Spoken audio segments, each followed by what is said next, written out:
بسم الله الرحمن الرحيم. الحمد لله. الحمد لله حمدا كثيرا طيبا مباركا فيه كما يحب ربنا ويرضاه. أشهد أن لا إله إلا الله وحده لا شريك له، له الملك وله الحمد وهو على كل شيء قدير. اللهم علمنا ما ينفعنا وانفعنا بما علمتنا وزدنا علما يا ذا الجلال والإكرام. اللهم أصلح لنا شأننا كله ولا تكلنا إلى أنفسنا طرفة عين. يا حي يا قيوم يا ذا الجلال والإكرام، أصلح لنا أجمعين النية والذرية والعمل. Saudara-saudari muslimah, semoga senantiasa dirahmati Allah Subhanahu wa taala. Dalam sebuah hadis yang diriwayatkan oleh Imam Muslim, Rasulullah sallallahu alaihi wasallam bersabda, "Kun mafatihan lil khairi maghaliqan lil syarr, wa la takun mafatihan lil syarri maghaliqan lil khair." Atau kama qala sallallahu alaihi wasallam. Rasulullah sallallahu alaihi wasallam bersabda, menasihati seluruh umatnya, memberikan motivasi, jadilah kalian sebagai pembuka pintu-pintu kebaikan serta penutup pintu-pintu keburukan, dan janganlah kalian jadi orang-orang yang menutup pintu kebaikan lalu membuka pintu kebaikan, lalu menutup pintu kebaikan. Hadis yang mulia ini mengajarkan kepada setiap muslim dan juga muslimah bagaimana posisinya sebagai seorang muslim di tengah-tengah masyarakat. Rasulullah Shallallahu Alaihi Wasallam dalam hadis yang lainnya mengatakan, al-muslimu alladhi yukhalitu an-nas wa yasbiru ala adhahum khairun min muslim alladhi la yukhalitu an-nas wa la yasbiru ala adhahum. Seorang muslim atau mukmin yang dia bergaul dengan manusia, kemudian dia bersabar atas seluruh perkara yang menyebabkan hatinya sakit atau dirinya tersakiti, itu lebih baik dibandingkan mukmin atau muslim yang tidak bergaul dengan manusia dan tidak pula dapat bersabar atas segala ujian dan cobaan yang datang dari manusia-manusia tersebut. Rasulullah Shallallahu Alaihi Wasallam, sebagaimana semua kita ketahui, ia adalah sosok yang menjadi qudwah, menjadi suri tauladan. Segala perkaranya, kehidupannya adalah merupakan contoh terbaik yang bisa dijadikan patokan oleh setiap muslim. Kebaikan Nabi Muhammad SAW dari segi akhlak tidak lagi diragukan, karena pernyataan serta jaminan kebaikan akhlak Nabi Muhammad SAW datang dari langit, dari Allah Subhanahu wa taala dalam firman-Nya, innaka la'ala khuluqin azim, bahwasanya engkau wahai Muhammad merupakan satu sosok yang memiliki akhlak yang sungguh-sungguh sangat mulia dan sangat tinggi. Kebaikan akhlak Nabi Muhammad SAW bukan hanya ketika beliau sudah diangkat menjadi Nabi dan Rasul, bahkan jauh sebelum itu Rasulullah SAW sudah dijaga Allah Subhanahu Wa Taala, dan Allah Subhanahu Wa Taala sudah memberikan taufik pada Nabi Muhammad SAW sehingga akhlaknya pun menjadi suri tauladan sebelum beliau menjadi Nabi dan Rasul. Beliau dikenal dengan Al-Amin, yang terpercaya. Laqab ini diberikan oleh orang-orang Quraisy pada masa itu. Di saat keadaan Arab yang begitu amburadul, peperangan terjadi di mana-mana, perbuatan fahisyah terjadi di mana-mana, Rasulullah SAW tetap tumbuh menjadi pemuda-pemuda yang dijaga oleh Allah Subhanahu wa taala dengan akhlaknya yang mulia. Rasulullah SAW tidak pernah sama sekali ikut-ikutan dalam kegiatan-kegiatan yang biasa dilakukan oleh kaum kufar Quraisy. Tidak dalam meminum khamar, tidak dalam menyembah berhala, bahkan sesederhana menampakkan aurat di hadapan umum saja Nabi Muhammad SAW dijaga oleh Allah Subhanahu wa taala. Akan tetapi bukan bermakna Nabi Muhammad SAW hidup dalam kesendirian. Nabi Muhammad SAW adalah sosok yang bergaul dengan manusia dan paling pandai memberikan perbuatan baiknya kepada manusia. Terbukti dengan lakop yang diberikan Al-Amin. Terbukti pula dengan Nabi SAW ikut dalam keadaan, dalam perundingan-perundingan yang terjadi di masa jahiliyah. Dan Nabi SAW pun dipercaya di tengah-tengah kaum kufar Quraisy di kala itu untuk menjadi penengah di antara pertikaian yang terjadi di antara mereka. Ini maknanya Nabi Muhammad SAW adalah sosok yang diberikan taufik oleh Allah Subhanahu wa taala agar benar-benar bisa menjadi sosok pemimpin yang bahkan lawan pun segan terhadap dirinya.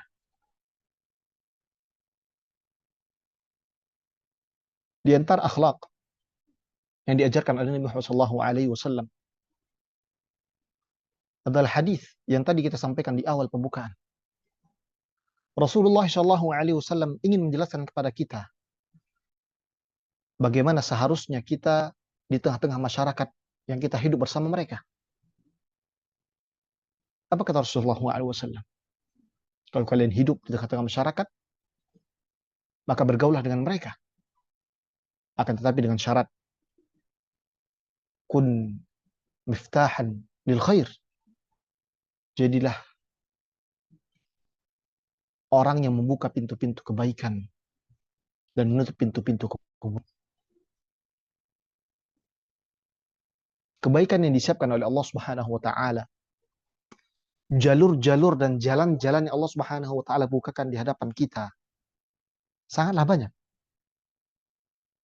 Banyak pintu-pintu kebaikan yang sebenarnya sudah terhampar di hadapan kita, akan tetapi dikarenakan kita tidak terbiasa dengan itu, malah terluput. Oleh karena hal tersebut, seorang muslim yang benar-benar ingin mempraktekkan sabda Nabi SAW ini menjadi pembuka pintu-pintu kebaikan, penutup pintu-pintu keburukan, dia harus paham mana kesempatan-kesempatan yang bisa dia masuki, kemudian ditebar di dalamnya kata-kata baik, ditebar di dalamnya perbuatan-perbuatan baik, sehingga secara otomatis dia tengah meneladani nabinya Muhammad SAW. Begitu pula sebagai seorang muslimah. Rasulullah SAW adalah nabi yang mengajarkan seluruh perkara-perkara dalam kehidupan ini. Baik itu untuk seorang muslim, terkhusus lagi untuk seorang muslimah, Nabi Muhammad SAW pun sudah memberikan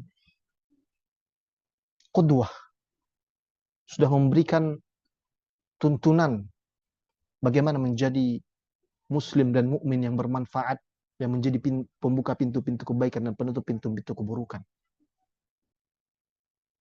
Di antaranya hadis yang akan kita bacakan pada petang hari ini. Dua hadis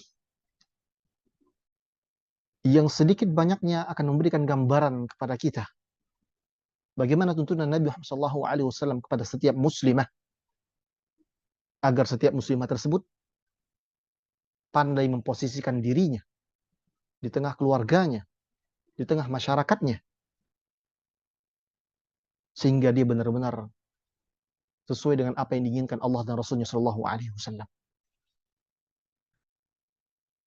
Mari kita lihat apa yang Rasulullah SAW sampaikan untuk sekalian muslimah. Dan bagaimana Nabi Shallallahu Alaihi Wasallam menuntun seorang wanita muslimah agar dapat menebarkan perbuatan-perbuatan baik, baik dalam lingkup kecil ataupun dalam skala besar. Hadis yang pertama. Hadis ini dikeluarkan oleh Imam Bukhari dalam kitab zakat. Dikeluarkan pula oleh Imam Muslim masih dalam kitab zakat. Dikeluarkan pula dalam At-Tirmidzi. Kemudian dikeluarkan pula oleh Imam Ibn Majah dan beberapa imam-imam yang lainnya. Dari jalur Aisyah radhiyallahu taala anha, bahwasanya Rasulullah sallallahu alaihi wasallam bersabda,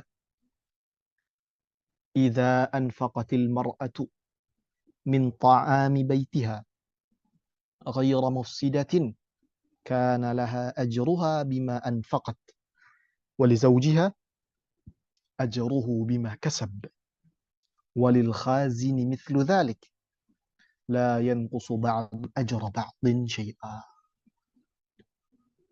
Hadis dari Aisyah radhiyallahu taala anha, Nabi sallallahu alaihi wasallam,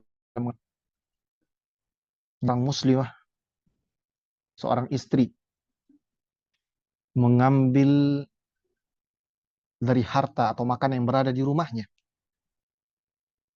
ghayra mufsidatin, tanpa merusak atau tanpa memperburuk keadaan ekonomi keluarganya.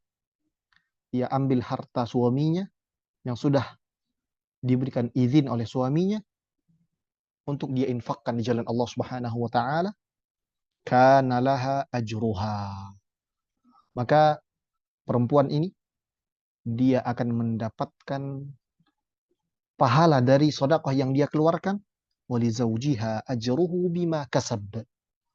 Dan seorang suami dia akan mendapatkan pahala dikarenakan yang dikeluarkan tersebut adalah hartanya, walil khazini mithlu dzalik. Dan bahkan orang-orang yang menyimpan harta tersebut, yang biasa mengurusi keuangan tersebut, juga akan mendapatkan pahala yang sama. La yanqusu ba'duhum ajra ba'd. Dan Allah Subhanahu wa taala tidak mengurangi pahala masing-masing di antara mereka. Akan tetapi Allah Subhanahu wa taala memberikan pahala untuk mereka masing-masing sesuai dengan kadarnya. Hadis yang mulia ini memiliki beberapa faedah, terutama faedah yang berkaitan dengan judul yang sedang kita bahas. Faedah yang pertama, hadis ini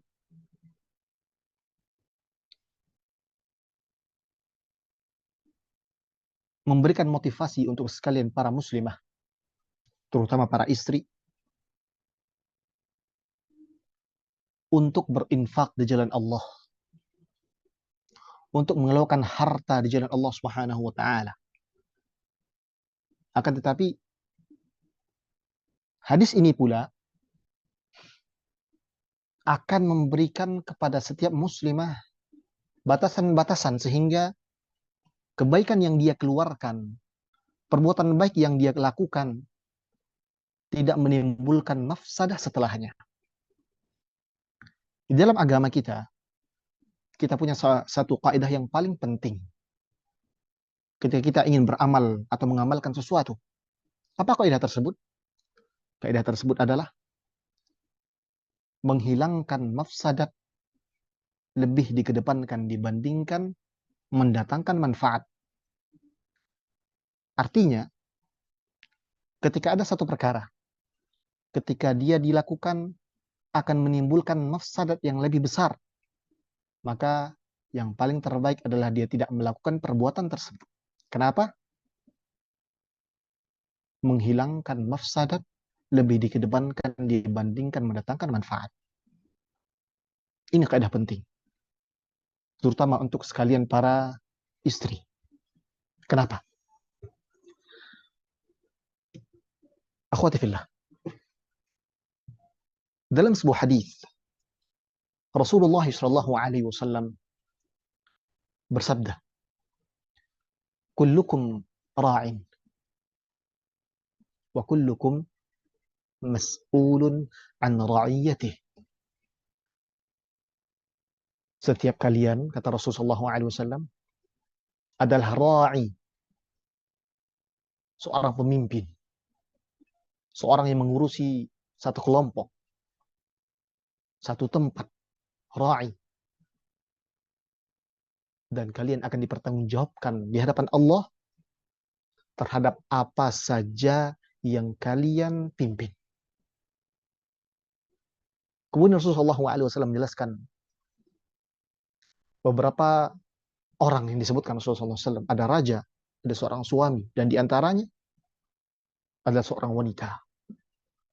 Rasulullah SAW mengatakan, "Wal mar'atu ra'iyatun fi baiti zawjiha."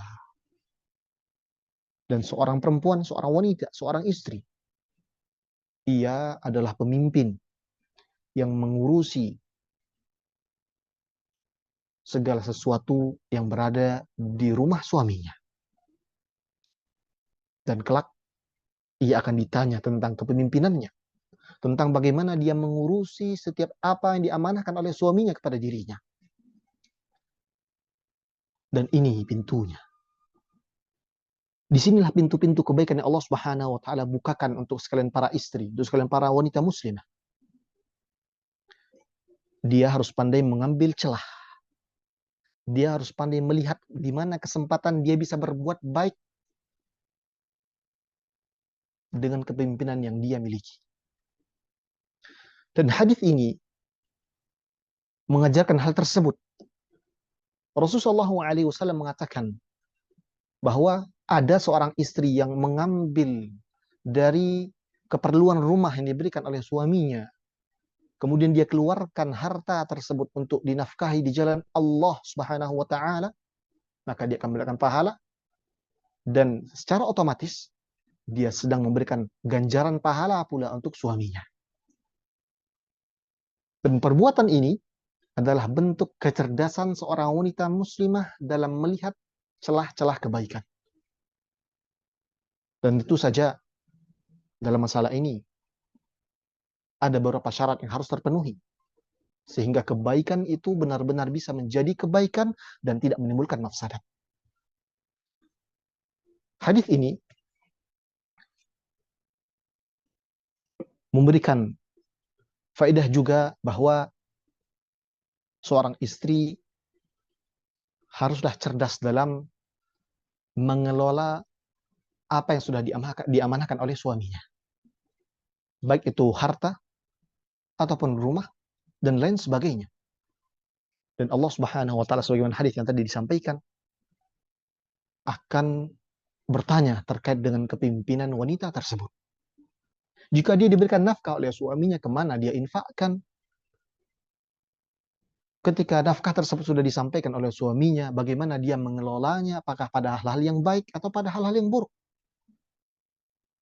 Dan di antara bentuk amanah seorang istri ketika mengelola apa yang diberikan oleh suaminya adalah dia pandai untuk mengalokasikan harta yang diamanahkan suaminya, yang diberikan suaminya di atas jalan-jalan kebaikan. Faedah yang ketiga, untuk melakukan hal ini, berinfak dengan nafkah yang diberikan oleh seorang suami, ada beberapa syarat. Syarat yang pertama adalah dengan izin suaminya. Baik izin tersebut secara sharih, secara eksplisit, secara lisan, atau tanpa diutarakan, akan tetapi istri tahu bahwasanya suami akan ridho dengan perbuatan tersebut. Artinya dalam hal ini, ketika seorang istri ingin mengeluarkan harta nafkah yang sudah diberikan suaminya, maka yang paling terbaik untuknya adalah dia bertanya kepada suaminya apakah boleh dia mengeluarkan harta tersebut untuk di jalan Allah Subhanahu wa taala. Dan ini bentuk amanah. Dan ini juga bentuk cara seorang wanita untuk menghargai seorang suami. Karena suami adalah pemimpin dalam rumah tangga, maka ketika dia mengeluarkan harta yang sudah diberikan oleh suaminya, yang paling terbaik adalah dia meminta izin kepada suaminya akan hal tersebut. Atau dia sudah tahu bahwasannya yang akan dia keluarkan dari harta tersebut, suaminya akan ridho. Suaminya tidak akan protes. Maka artinya suaminya sudah memberikan izin secara implisit yang tidak tertulis, karena itu merupakan sebuah kebiasaan, maka ini tidak menjadi masalah. Syarat yang kedua adalah sebagaimana dalam hadis ini, ghaira mufsidah. Tidak sampai merusak keuangan dalam rumah tangga tersebut. Misalnya seorang suami memberikan bulanan kepada istrinya untuk keperluan rumah tangga 5 juta dalam sebulan. Misalnya. Kemudian si istri ini melihat ada satu kesempatan untuk berderma atau berdonasi atau berinfak di jalan Allah untuk pembangunan sebuah masjid misalnya. Kemudian dikarenakan dia tertarik dengan kesempatan yang terbuka di hadapan dirinya, dia ambil setengah dari nafkah tadi, 2,5 juta tadi dia keluarkan, kemudian dia infakkan ke tempat yang dia inginkan tersebut.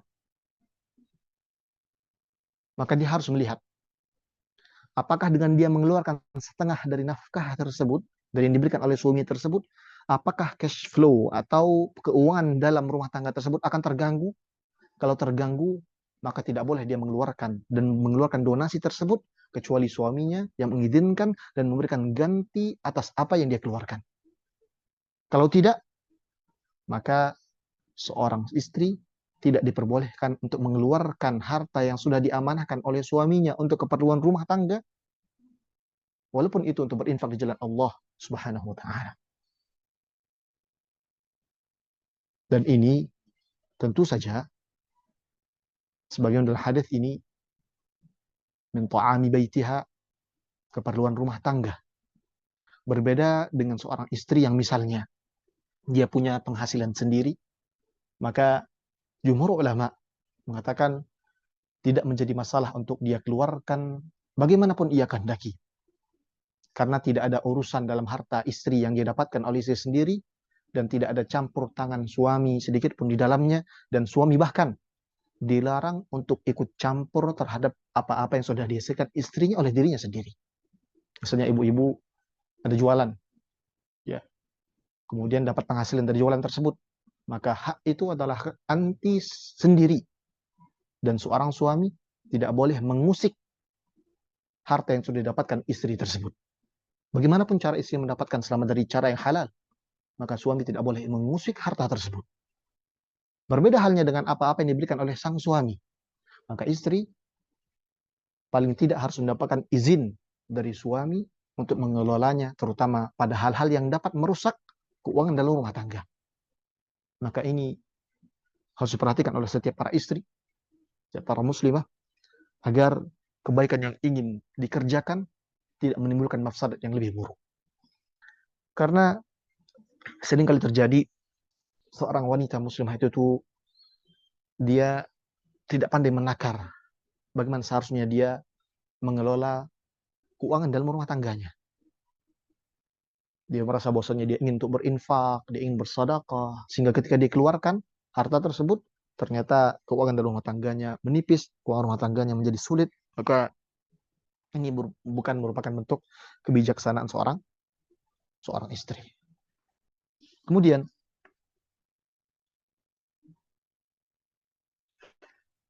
faedah yang selanjutnya adalah dari perkataan Nabi Shallallahu Alaihi Wasallam, "Wali zaujiha ajruhu bima kasabda." Dan untuk suaminya, dari apa-apa yang telah dikeluarkan oleh istrinya tersebut untuk bersedekah, maka suaminya akan terus mendapatkan pahala. Dan ini merupakan salah satu bentuk bakti seorang istri kepada suaminya. Yaitu apa? Dengan cara mempergunakan apa yang sudah diberikan oleh seorang suami kepada istrinya dalam jalur-jalur kebaikan. Misalkan seorang istri diberikan oleh suaminya nafkah bulanan, kemudian nafkah tersebut ada tersisa di luar dari ruang uang rumah tangga, kemudian dia gunakan untuk dia bisa belajar, untuk dia bisa membeli hal-hal yang baik misalnya, bisa beli kitab, bisa beli buku untuk dia terus belajar, ataupun hal-hal positif lainnya, maka suaminya akan tetap ikut mendapatkan pahala dikarenakan itu hasilnya dari dirinya. Dan ini merupakan bentuk bakti seorang istri kepada suaminya, yaitu dengan cara mengalokasikan harta suaminya di jalan-jalan kebaikan. Kemudian hadis yang kedua. Ketika hadis yang pertama berbicara dalam lingkup yang kecil, yaitu lingkup keluarga, bagaimana seorang muslimah memberikan atau mengambil setiap pintu-pintu kebaikan yang terbuka, lalu menebarkan pintu-pintu kebaikan tersebut. Maka hadis yang selanjutnya ini berkaitan dengan selain dari keluarganya, berkaitan dengan masyarakat, orang banyak, yaitu hadis yang diriwayatkan oleh Abu Hurairah radhiyallahu taala anhu, dikeluarkan oleh Imam Al-Bukhari, kemudian Imam Muslim, At-Tirmidzi, dan yang lainnya. Rasul dari Nabi Muhammad SAW bahwasanya beliau bersabda, ya nisa al-muslimat, wahai wanita-wanita muslimah, la tahqiranna jaratun li jaratiha walau firsana syatin, atau walau firsina syatin. Wahai sekalian para muslimah, janganlah sedikit pun di antara kalian meremehkan pemberian tetangganya, meskipun hanya sebuah kuku kambing yang dimasak, sangat kecil, maka jangan pernah untuk meremehkan pemberian tersebut. Ini hadis azim yang mengajarkan kepada kita, terusnya seorang muslimah, agar jangan sampai dia meremehkan hal-hal kecil yang timbul dari perbuatan-perbuatan baik. Faedah yang pertama yang bisa kita ambil dari hadis ini adalah, dari hadis ini kita mendapatkan sebuah petunjuk besar tentang bagaimana perhatian Nabi Muhammad SAW untuk sekalian para muslimah. Yaitu dari sabdanya memanggil khusus wanita muslimah, ya nisa al-muslimat, wahai sekalian para wanita muslimah, la tahqiranna jaratun li jaratiha, jangan meremehkan pemberian tetangga kalian atau pemberian kalian kepada untuk tetangga kalian, walaupun pada hal-hal yang kecil. Hadis ini memberikan pelajaran penting untuk kita, terutama seorang muslimah, bahwa Nabi SAW memotivasi setiap muslimah untuk memperbanyak sedekah, walaupun pada hal-hal yang sedikit. Mungkin antum masih ingat tentang hadis yang sudah pernah kita bahas, ketika Nabi Muhammad SAW mengatakan kepada sekalian muslimah di hari Id, tasaddaqna, bersedekahlah kalian wahai para wanita, bahwa sesungguhnya aku melihat penghuni neraka paling banyak adalah daripada wanita. Dan ini juga menguatkan kembali bagaimana sifat fitriyah yang dimiliki oleh seorang wanita muslimah atau seorang wanita secara umumnya, bahwa terkadang ada satu dua hal yang menjadikan seorang wanita muslimah tersebut atau seorang wanita enggan untuk memberikan apa yang ada pada dirinya. Hartanya, makan makanan, atau kalaupun dia ingin memberikan, dia tidak puas dengan pemberian yang sedikit. Dan ketika seorang wanita muslimah berhasil untuk mengeluarkan atau menghilangkan rasa gengsi ini, kemudian dia bersedekah, kemudian dia tidak melihat jumlah dari apa yang diberikan, maka dia menjadi sebaik-baik wanita muslimah. Dan para ummahatul mukminin, istri-istri Nabi SAW adalah orang-orang wanita-wanita yang terkenal sekali menderma kepada orang-orang lainnya. Kita pernah bahas tentang Aisyah radhiyallahu taala anha yang sangat senang sekali bersedekah. Ketika di rumahnya hanya ada sesuatu yang sedikit, ia berikan kepada orang yang meminta. Bahkan salah seorang istri Nabi SAW, Zainab, dia terkenal dengan Ummul Masakin, ibundanya orang-orang miskin. Kenapa? Karena dia sangat benar-benar memperhatikan keadaan mereka. Dan bahkan Rasulullah SAW mengatakan ketika beliau di saat beliau akan wafat, bahwa yang akan pertama kali wafat setelah aku wafat, kata Nabi SAW, di antara istri-istrinya adalah yang paling panjang tangannya. Maksudnya yang paling senang bersedekah. Dan saat itu yang wafat pertama setelah Nabi SAW wafat adalah istrinya Zainab radhiyallahu taala anha.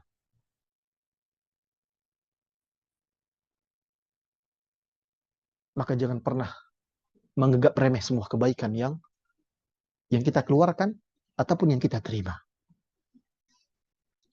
Hadis ini pula memberikan faedah kepada kita tentang bagaimana seorang wanita muslimah melihat celah-celah kebaikan di tengah-tengah masyarakat. Salah satunya dengan cara berbuat kebaikan kepada tetangga tersebut. Dan semua kita tahu, berakhlak mulia kepada tetangga adalah salah satu adab yang tinggi. Bahkan Rasulullah SAW sering kali dinasihati oleh malaikat Jibril ketika datang bertemu dengan Nabi Sallallahu Alaihi Wasallam tentang masalah tetangga, sampai-sampai Nabi Sallallahu Alaihi Wasallam beranggapan karena seringnya Jibril menasihati terkait dengan tetangga ini, sampai-sampai Nabi Sallallahu Alaihi Wasallam mengira bahwasannya tetangga ini nanti akan mewarisi dirinya. Ini perintah Nabi Sallallahu Alaihi Wasallam untuk berbuat baik kepada tetangga. Dalam sebuah hadis Rasulullah Alaihi Wasallam mengatakan, la yu'minu ahadukum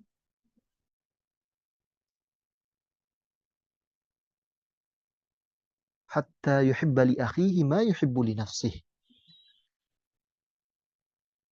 Tidak beriman seorang dengan iman yang sempurna sampai dia mencintai untuk saudaranya apa yang ia senangi untuk dirinya. Ketika untuk saudara saja, Nabi Shallallahu Alaihi Wasallam menyatakan ini sebagai barometer kesempurnaan iman. Bagaimanakah lagi jika ia adalah seorang tetangga? Tentu haknya akan lebih besar dan lebih tinggi. Saudara dalam hadis ini maksud adalah saudaranya seiman, saudaranya seislam. Ketika tetangga kita adalah seorang muslim, maka haknya atas kita akan lebih banyak lagi. Terlebih lagi ketika misalnya dia seorang muslim, kemudian dia tetangga kita, kemudian tetangga tersebut adalah keluarga, kerabat kita, maka haknya akan lebih tinggi lagi. Lalu bagaimanakah lagi ketika tetangga tersebut adalah orang tua kita sendiri, adik kita sendiri, kakak kita sendiri, maka hak mereka adalah jauh-jauh lebih tinggi. Dalam sebuah hadis juga Rasulullah SAW mengatakan, la yu'minu ahadukum man la ya'man jarahu bawa'iqah. Atau kama qala sallallahu alaihi wasallam. Tidak beriman seorang dengan iman yang sempurna ketika tetangganya tidak aman dari perbuatan dirinya. Maka hak-hak tetangga adalah hak yang mesti kita jaga, hak yang mesti kita perhatikan. Jangan sampai ada hal-hal yang mengganggu dirinya, merusak ketenangan mereka, dan ini harus benar-benar diperhatikan oleh setiap kita, terutama para wanita muslimah. Jangan sampai menjadikan keluarga tetangga kita sebagai bahan gosip, padahal itu adalah sesuatu yang haram, ghibah. Bahkan jangan sampai menjadikan tetangga kita sebagai bahan-bahan olok-olokan. maka hak tetangga adalah hak yang mesti kita perhatikan. Dalam hadis ini Rasulullah SAW mengajarkan hal tersebut. Rasulullah SAW mengajak setiap para wanita muslimah, setiap para ibu-ibu rumah tangga, la tahqiranna jaratun li jaratiha, jangan meremehkan pemberian tetangga. Artinya, di antara bentuk kebaikan atau bentuk hak tetangga adalah kita memberikan sesuatu hadiah untuk tetangga kita. Maka dalam sebuah hadis Rasulullah SAW pernah bersabda, jika kalian memasak, ya, maka perbanyaklah kuah sehingga nanti bisa diberikan kepada tetangga. Artinya hal ini sudah berikan tuntunannya oleh Nabi SAW. Saling memberikan hadiah pada tetangga, ini merupakan petunjuk dari syariat kita yang hanif ini. Dalam hadis ini Rasulullah SAW mengatakan, walau firsini syatin, walaupun masakan gulai kuku kambing, satu hal yang kecil, maka jangan pernah kita meremehkan hal tersebut. Terutama ketika pemberian tersebut muncul dari rasa rindu, rasa senang, rasa cinta seorang tetangga kepada tetangganya. Dia menghadiahkan sesuatu, termasuk pada hal-hal yang lainnya selain dari tetangga kita. Akan tapi dalam hadis ini dikhususkan untuk tetangga karena hak mereka lebih besar. Ya, maka jangan pernah meremehkan kebaikan-kebaikan yang kita berikan. Jangan ketika kita misalnya cuma bisa ngasih satu piring nasi misalnya, atau satu piring gorengan misalnya, ke tetangga kita merasa ini sedikit, atau kita remehkan, nah ini cuma sedikit lah. Atau ketika kita diberikan hal yang sedikit itu kita remehkan, maka ini larangan datang dari Nabi Shallallahu Alaihi Wasallam. Jangan suka meremehkan hal-hal kecil.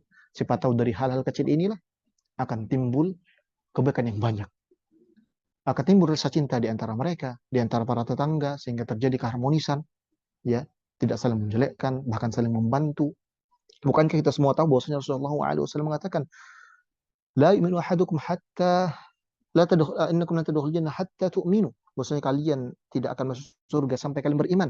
Wala tu'minu hatta tahabbu, dan kalian tidak mungkin beriman sampai kalian saling mencintai di antara kalian, terutama sesama muslim. Afala adullukum ila amalin idza amiltumuhu tahabbtum. Kalian ingin memberikan saya beritahu satu amalan yang kalau kalian kerjakan maka kalian akan saling mencintai. Kemudian Rasulullah SAW mengatakan tahadu tahabu. Oh, kama qala sallallahu alaihi wasallam. Saling beri hadiah kalian, maka kalian akan saling mencintai karena Allah Subhanahu wa taala. Hadis ini pelajaran besar agar jangan sampai kita luput dari pintu-pintu kebaikan ini. Pintu kebaikan kepada tetangga dengan cara saling memberikan hadiah, atau paling tidak tetangga kita aman dari gangguan-gangguan kita. Maka ini adalah hal yang mesti diperhatikan oleh setiap muslim, terutama muslimah.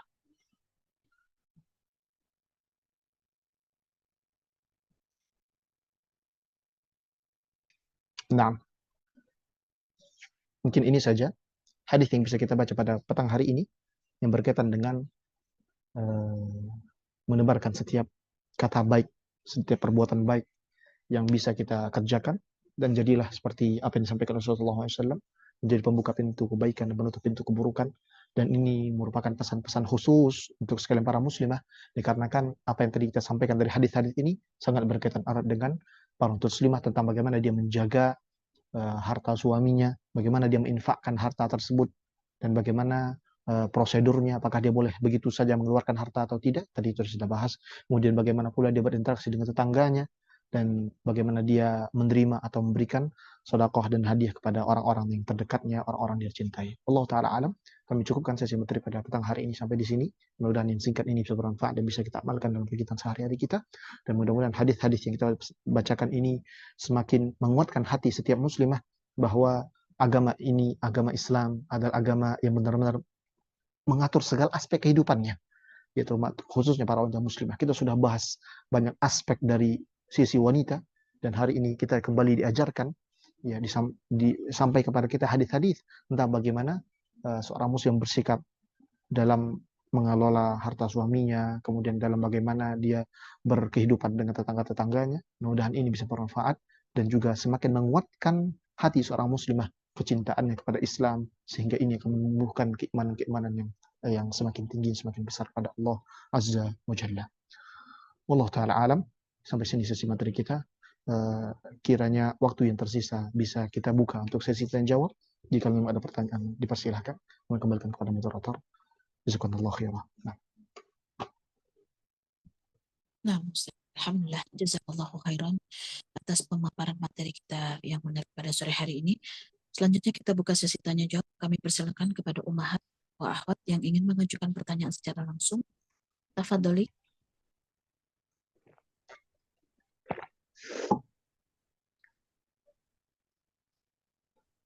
Silakan ibu-ibu yang ingin mengajukan pertanyaan secara langsung.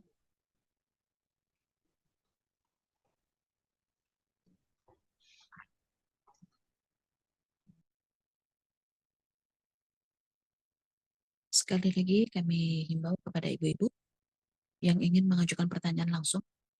Alhamdulillah, Ibu Indrawati, tafadholi.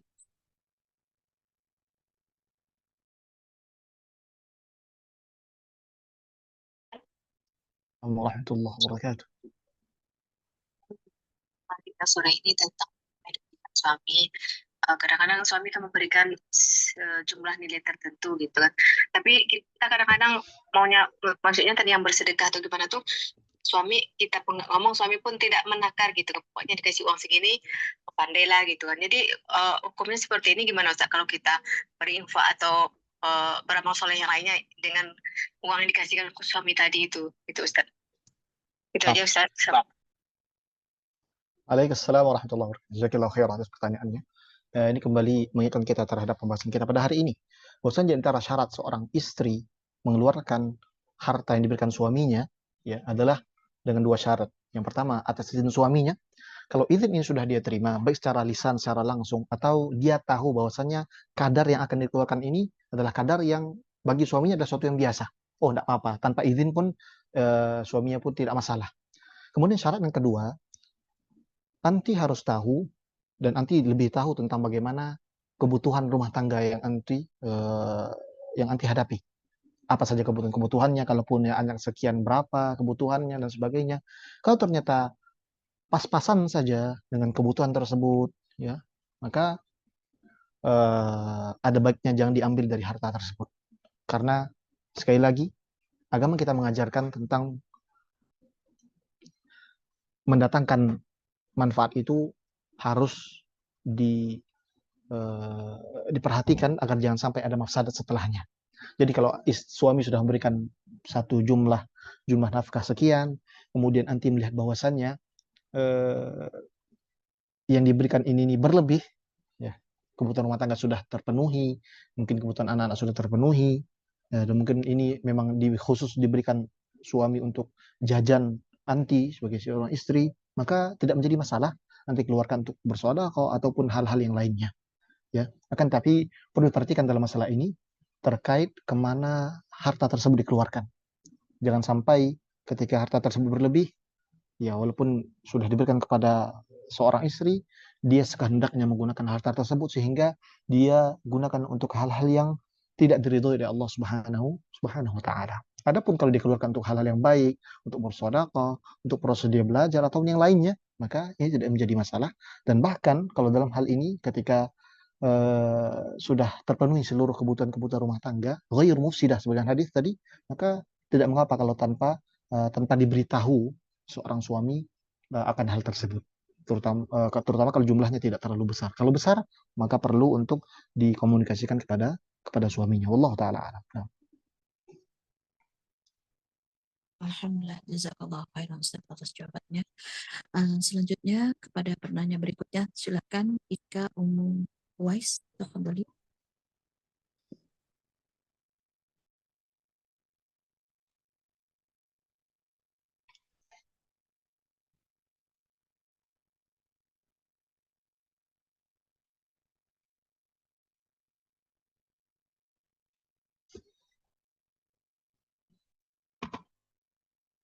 Wabarakatuh. Warahmatullahi wabarakatuh. Izin bertanya Ustadz, bagaimana kita menyikapi Ustadz yang mengenai tadi tema kita hadis tentang tetangga Ustadz? Dimana terkadang kita bertetangga ini kan ada salah satu sifat tetangga yang kurang berkenan bagi kita, Ustadz ya. Sementara dalam hadis kita kan harus berusaha untuk selalu berbuat baik meskipun dalam hal kecil.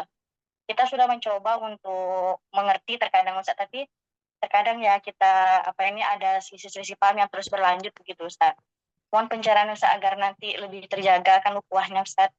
Itu aja, Ustadz. Jazakallahu khairan. Assalamualaikum warahmatullahi wabarakatuh. Assalamualaikum warahmatullahi wabarakatuh. Dalam sebuah hadis Rasulullah SAW bersabda, unsur akhaka zaliman atau mazluman. Bantulah saudara kalian yang zalim dan juga yang terzalimi. Para sahabat ketika mendengarkan pernyataan dari Nabi Muhammad SAW tersebut, mereka mengatakan, hadzal mazlum, fama balul zalim. Ya Rasulullah, kami tahu cara menolong orang-orang yang terzalimi. Lalu bagaimana kami menolong orang-orang yang zalim tersebut?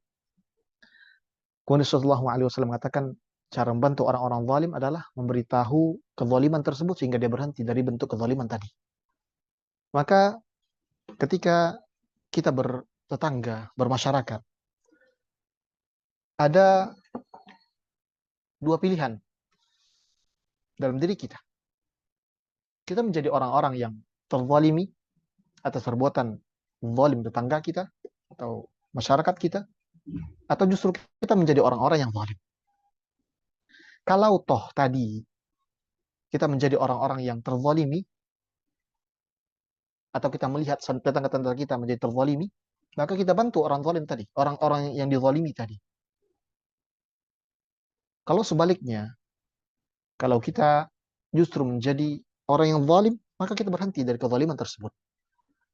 Dan di antara bentuk dan hak seorang tetangga adalah kita berbuat baik kepada mereka. Dan hadis-hadis terkait ini sangatlah banyak. Dan di antara bentuk kebaikan kita kepada tetangga kita, saudara kita, adalah kita menahan dirinya dari perbuatan zalim yang dia lakukan. Dan ini merupakan bentuk kebaikan yang sangat besar. Kalau ternyata tetangga tadi ya ternyata berbuat zalim dan kezaliman tersebut adalah kezaliman yang jelas, ya, bukan keberpihakan satu sisi saja, kezaliman yang benar-benar di atas bukti yang jelas, maka Anda sebagai orang yang berada di dekatnya hendaknya memberitahukan terkait hal tersebut. Dan jangan diam. Kalau tetangga tersebut punya sifat-sifat yang kurang kita senangi, dan sifat-sifat tersebut punya dampak kepada kita sebagai tetangganya, dan tetangga-tetangga yang lain, misalnya dia sering riba, atau perbuatan-perbuatan lainnya, dia misalnya bersuara bising di dalam rumahnya, dari rumahnya, sehingga terganggu tetangga-tetangga yang lain, maka di antara bentuk kebaikan antunna, bahkan kita sebagai seorang tetangga, adalah memberitahukan keadaan tersebut. Beritahukan dengan cara yang paling terbaik. Kalau bisa kita memberikan solusinya, kita berikan solusinya. Maka ini cara kita berinteraksi dengan hal-hal yang seperti itu. Namun perlu digarisbawahi bahwa ketika kita ingin memberikan nasihat, tentu kita harus memilih cara-cara yang terbaik dan cara-cara yang diridhoi oleh Allah Subhanahu wa taala. Jangan sampai ketika kita mendapatkan perlakuan baik dari tetangga kita misalnya, atau perlakuan jahatnya atau sifat-sifat yang kurang kita senangi, kita malah berbuat buruk pula. Misal dengan kita gibahi dirinya, kita gosipin itu tetangga dengan tetangga-tetangga yang lain, maka ini bukan cara terbaik. Maka saran saya dalam keadaan hal ini, tetaplah terus berbuat baik kepada tetangga tersebut, dan kalau ada kesempatan dan bisa untuk disampaikan apa yang terasa janggal di dalam hati tadi, maka lebih baik disampaikan. Kalau kita punya solusi, maka kita berikan solusinya. Allah Ta'ala alam. Mudah-mudahan usaha-usaha anti untuk terus berbuat baik diganjar pahala oleh Allah Subhanahu Wa Ta'ala. Dan tentu saja jangan lupa untuk terus mendoakan saudara-saudara kita, saudara-saudara kita, terutama tetangga-tetangga kita, dengan doa-doa yang baik. Allah Ta'ala alam. Nah, Ustaz, alhamdulillah jazakallahu khairan atas jawabannya. Selanjutnya kami persilakan kepada Ibu Feby Andi. Silakan untuk mengajukan pertanyaannya.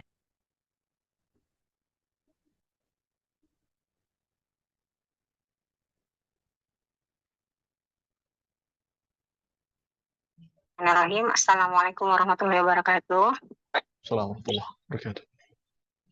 Izin bertanya Ustadz tentang tema yang sebelumnya ya, bukan yang hari ini. Waktu Ya. itu Ustadz nggak ada waktu untuk bertanya jawab Silakan. tentang wanita yang mungkin masih posting-posting di sosial media gitu. Nah, mungkin pengalaman anak pribadi dulu dan mungkin sebagian dari ummahat yang lain mungkin dulu belum paham bagaimana hukum berhijab dan yang lain-lainnya. Sementara posting di sosial media dengan foto-foto yang mungkin tidak menutup hijab dengan sempurna atau barangkali tidak berhijab sama sekali. Nah, itu kan mungkin sudah melakukan usaha-usaha Ustadz, misalnya dengan menghapus foto-foto yang ada di sosial media sendiri gitu. Tapi kadang-kadang kan ada mungkin yang di-tag ke teman atau apa gitu. Nah, kadang-kadang masih ada foto-foto yang mungkin yang masih belum berhijab gitu. Apa yang harus dilakukan gitu? Maksudnya bertobat kepada Allah pun sudah, tapi untuk menghapus semua digital footprint yang ada itu kan mungkin agak sulit ya Ustadz gitu. Apakah istilahnya semua usaha tuh udah dilakukan semampunya gitu, tapi memang mungkin masih ada keluar foto-foto yang mungkin yang tidak berhijab atau apa gitu Ustadz. Nah, itu gimana hukumnya ya Ustadz? Maksudnya apa lagi harus dilakukan gitu Ustadz? Nah. Syukran, jazakallah khair. Waalaikumsalam warahmatullahi wabarakatuh. Rasulullah SAW mengatakan, fattaqullaha mastata'tum. Bertakwalah kepada Allah semampu kalian. Dan Allah Subhanahu wa taala juga firman, la yukallifullahu nafsan illa wus'aha. Allah Subhanahu wa taala tidak membebani seseorang pun di luar dari kadar kemampuannya. Dalam ayat ini Allah Subhanahu wa taala mengatakan wus'aha, usahanya. Artinya Allah Subhanahu wa taala tidak membebani seseorang pada hal-hal yang sudah di luar kontrol dirinya sendiri. Yang tidak bisa dia kontrol, maka Allah Subhanahu wa taala tidak akan membebani hal tersebut. Kalau sekiranya apa yang disampaikan tadi sesuai, ya sudah diusahakan secara benar-benar maksimal, ya foto-foto yang bisa dikontrol oleh kita hapus misalnya. Kemudian mungkin dengan jasa-jasa yang hari ini ada, jasa penghapusan akun misalnya, sudah kita usahakan itu, dan masih ada tersisa jejak digital tadi yang mungkin di database di sononya sulit untuk dihapus, atau teman-teman yang tadi nge-tag kita di Instagram, di media sosial itu dia belum paham sehingga masih menebarkan hal-hal tersebut, dan kita sudah hilang kontak dengan dirinya sehingga sulit untuk minta untuk dihapus, maka itu sudah di luar kemampuan kita, sudah di luar kontrol kita. Setelah kita bertaubat kepada Allah Subhanahu wa taala, setelah kita benar-benar taubat nasuha, ya, menyesali apa yang sudah kita perbuat, maka hal yang di luar kendali kita tidak akan dimintai pertanggungjawabannya daripada Allah Subhanahu wa taala. Kalau memang tidak bisa kita jangkau hal tersebut, maka cukuplah kita dengan bertobat kepada Allah Subhanahu wa taala. Akan tetapi ada satu hal yang cukup penting untuk disampaikan. Dalam masalah taubat,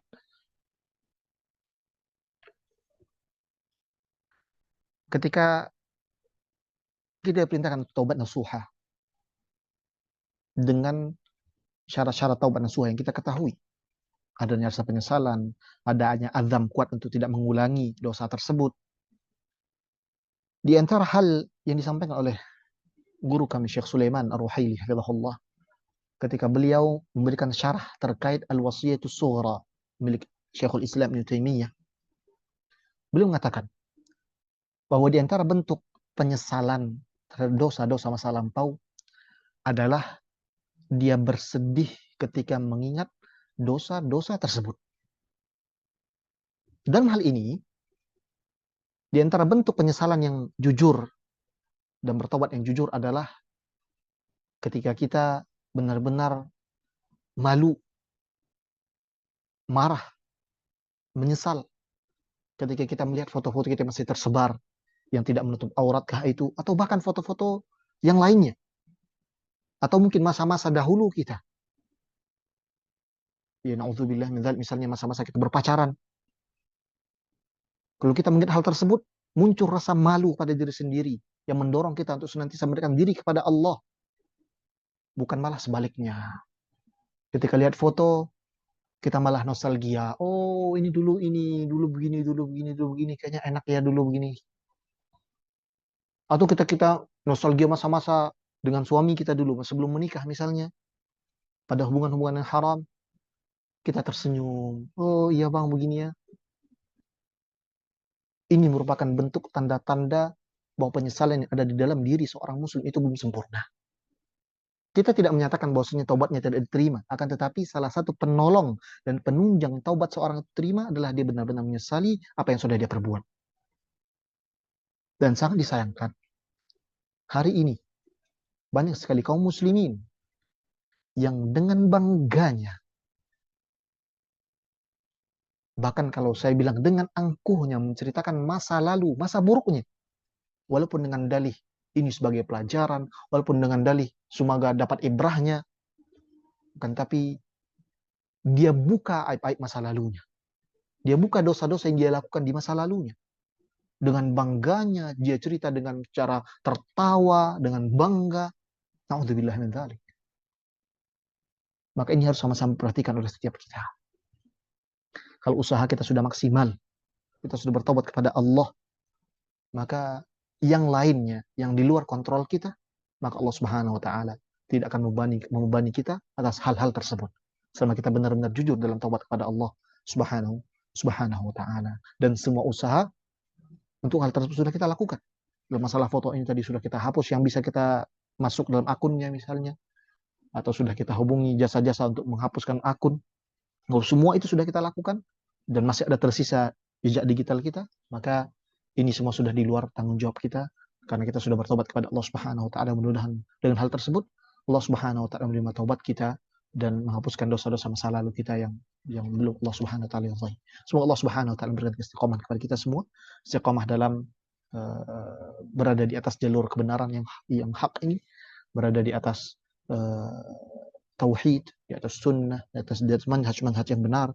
Semoga Allah Subhanahu wa Ta'ala mewafatkan kita di jalan ini. Tujuan kita dalam belajar, tujuan kita dalam hijrah bukan untuk sampai pada posisi-posisi tertentu, akan tapi yang kita harapkan adalah kita wafat di atas jalan nikmat ini, di atas jalan keistiqomahan ini, dan yang akan menuntun kita ke surganya Allah Subhanahu wa Ta'ala. Semoga Allah Subhanahu wa Ta'ala merahmati seluruh kaum muslimin, menjaga seluruh kaum muslimin. Jazakumullahu khairah. Terima kasih sudah mau bergabung bersama, mendengarkan hadis-hadis ini, dan juga kita bisa belajar bersama faedah-faedah yang kita dapatkan dari hadis ini. Semoga bisa bermanfaat. Semoga Allah Subhanahu wa Ta'ala mengampuni dosa pembicara, ibunya, ayahnya, istri, anak-anaknya, dan seluruh kaum muslimin. Dan semoga Allah Subhanahu wa Ta'ala menjaga seluruh kaum muslimin yang berada di dimanapun, terutama saudara-saudari kita yang berada di Gaza. Dan tidak lupa pula kami memberikan ta'ziyah ya tentang wafatnya Mufti al-Am atau Grand Mufti Saudi Arabia, Syekh Abdul Aziz Al-Syekh rahimahullah ta'ala. Dan beliau sangat punya banyak jasa terhadap Islam dan kaum muslimin. Semoga Allah Subhanahu wa Ta'ala merahmati beliau, melapangkan kubur beliau, dan semoga Allah Subhanahu wa Ta'ala memberikan taufik untuk siapapun yang diamanahkan menjadi mufti am selanjutnya. Dan semoga Allah Subhanahu wa Ta'ala menjaga seluruh negara-negara kaum muslimin. Allah Ta'ala alam. Kami terima kasih kepada siapapun yang punya andil dalam kegiatan ini. Jazakumullah khairan. Mudah-mudahan hal ini bisa menjadi timbangan pemberat kebaikan antuna sekalian di hari akhirat kelak.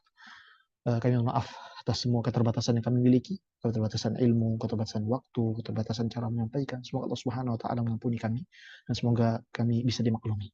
Jazakumullah khairan. Terima kasih. Ini tutup dan kafaratu majlis. Subhanakallahumma bihamdika asyhadu an la ilaha illa anta astaghfiruka wa atubu ilaik. Sallallahu wasallam ala nabiyyina Muhammadin wa ala alihi wa sahbihi wasallam. Wassalamualaikum warahmatullahi wabarakatuh.